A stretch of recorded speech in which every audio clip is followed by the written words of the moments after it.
Yes, week 2 of our ASMR NFL weekly coverage. We have a great episode. First of all, I'm late doing this. This is a special late episode. We're going to be diving into Eagles Falcons mostly in this video. We're going to be doing a recap of that, but before we do that, let's go around the league to the different divisions, starting with the NFC West, seeing the Seahawks at the top of the division with a 2-0 start. You got San Fran 1-1 after that terrible loss they just suffered. You got the New Orleans Saints and the Tampa Bay Buccaneers at 2-0, who would have thought? And then you got the Vikings. Wow, the Vikings leading their division. The NFC least 1-1 for everybody except for the trash ass Giants. Sorry, Giants fans. Not really. You beat Tom Brady twice. I'm not that sorry. And then my favorite division, I think that was the AFC South. It's either the South or the North, the one with the Browns and the Bengals in it. You guys know I got that $20 bet, $20 bet going on. So I need the Browns to win this division, or at least be the second seed. And then, of course, you got Buffalo leading their division. The Colts, my boy that I made the bet with is a Colts fan, but I don't really care if his team loses or not. I just need my team to win. Alright, so let's get to the game. This game was pretty wild. It was a close game from start to finish. And then at the end of the game, Kirk Cousins literally turned into prime Tom Brady for the last drive for the walk-off touchdown. But before we get to that, let's restart and go to the beginning of the game, alright? So the game started off slow for both offenses in terms of putting up touchdowns and putting points on the board. The Eagles, they were not able to put points on the board on their first drive. They were running the ball a lot. Both teams started the game running the ball a lot, especially the Falcons. Jalen Hurts was doing a couple short throws. Now keep in mind you, A.J. Brown did not play in this game. He was dealing with an injury, so A.J. Brown was not playing in this game, so I'm sure that did have an effect on the Eagles' passing attack, but they still should have did more against a team like the Falcons. Well, the Falcons are getting better, not as trash as they have been in the past, but you know what I mean. So Jalen Hurts was doing some short throws. They actually put together a well put together drive, a little bit of everything. They had a balanced attack, but they came away with no points in the first drive. And then for Atlanta, for their first three out of their first 4 possessions, they ended up coming away with 3 points on each of their possessions. They kicked a field goal on their first 3 of their first 4 possessions. So like I said, it was a real struggle for both teams to put up touchdowns. It wouldn't be until about midway through the second quarter, the Eagles, Jalen Hurts would get a touchdown on the board. It was a passing play, and they took a 7-3 lead before Atlanta drove that in the field and got 2 field goals and took a 9-7 lead. So Atlanta pretty much was just establishing a running attack the entire first half.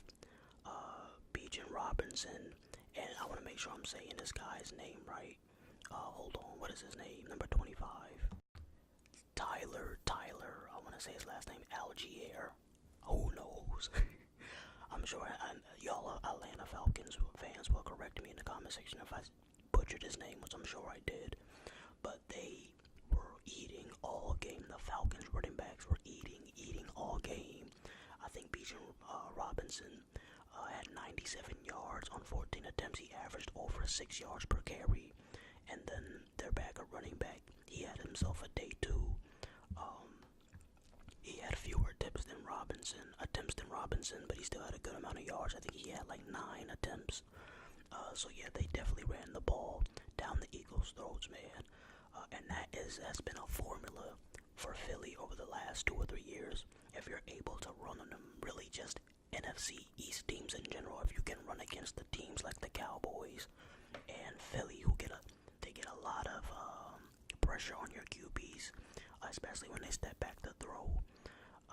They get to the quarterback a lot. They generate a lot of pressure. So if you're able to run the ball against teams like the Eagles and the Cowboys, that opens up your passing attack.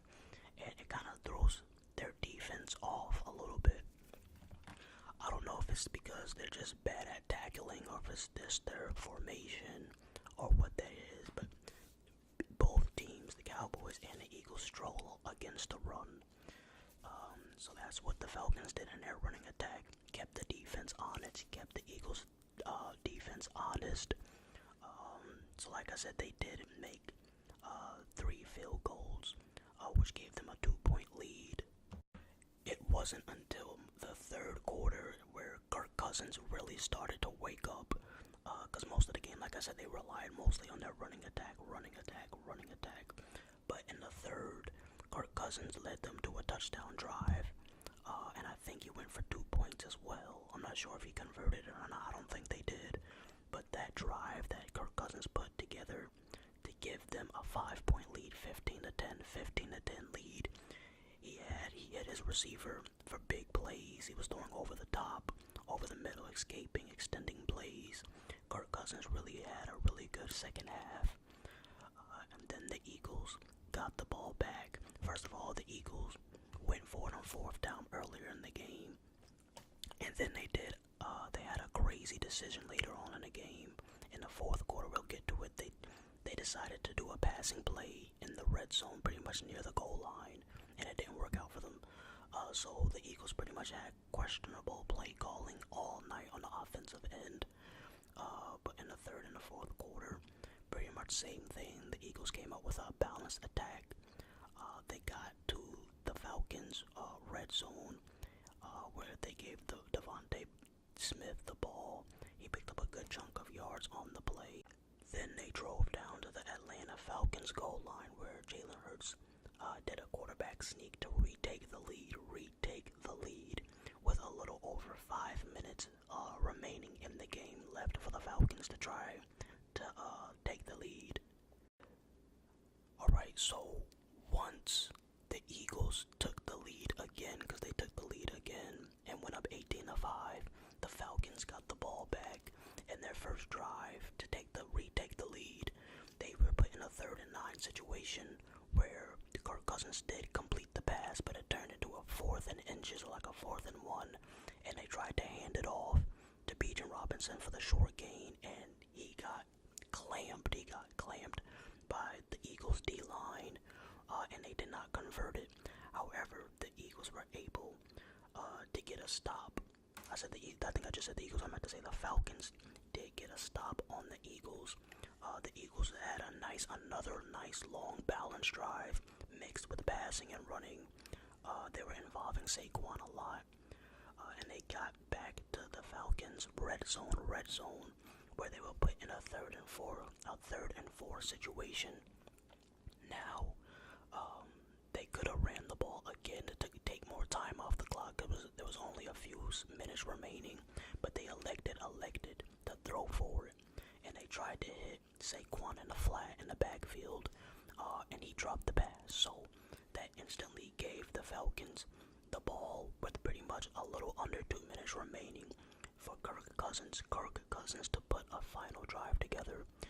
And Kirk Cousins did it, man. It was too easy. The Eagles applied no pressure. They didn't do any blitzes. They kept just dropping their secondary backing pass coverage like too deep, and they were just giving up everything underneath.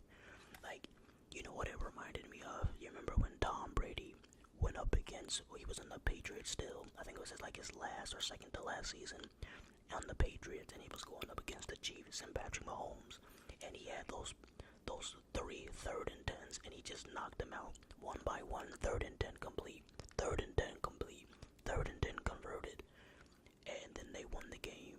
That's what Kirk Cousins looked like on that final drive, man. It didn't matter if it was 3rd and 9 or 1st and 10. He was just hitting his receivers. That was loud as hell.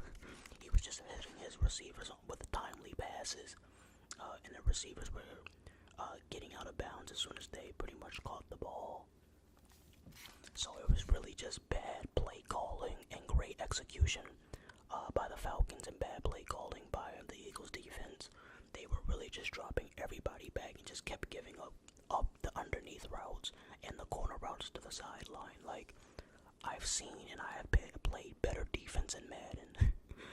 Like, it was really crazy just to see them, like, even when Saquon dropped that pass, it wasn't like when Etienne fumbled in the end zone. You remember when Etienne fumbled against the Dolphins? It was the Jaguars versus the Dolphins.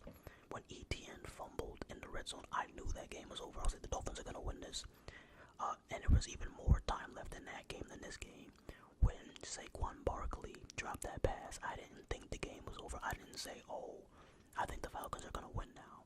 But they really took advantage of that situation. And Kirk Cousins led them down. I think it was like a 3 or like a 4-play drive. That's how easy it was for Kirk Cousins to drive down the field on that last drive. I don't think the Eagles had any penalties on that drive. I could be mistaken. They could have had one, but I think they had a pretty clean and penalty-free drive on that last drive. They just kept giving open routes to the underneath. They kept giving up underneath to the receivers. So they definitely could have executed better defensively. That's a tough loss for them. Even with no A.J. Brown, they still should have probably won this game. But they didn't.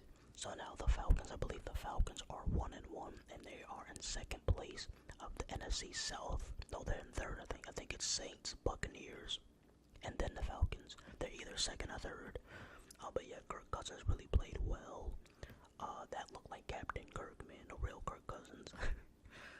But yeah, let me know if you enjoy these weekly recaps. I know mostly we only do one game a week because that's all I really have time to watch. Because I work on the weekends and then I have to like try to fight to stay asleep because I usually have a long ass shift on Saturday, like almost 12 hours. And then I have to try to stay awake for Sunday morning and early afternoon to watch the game. Sometimes I just be tired as hell, man, from the previous night shift. But I try to stay awake because I know you guys like it when I'm informed and I'm able to talk detailed about what happened in the game. So I hope you guys enjoyed it, man. Thank you guys so much for watching. I need the Browns to make the playoffs, man. Let's go Browns. SGA still sucks. I don't care if this is a football video.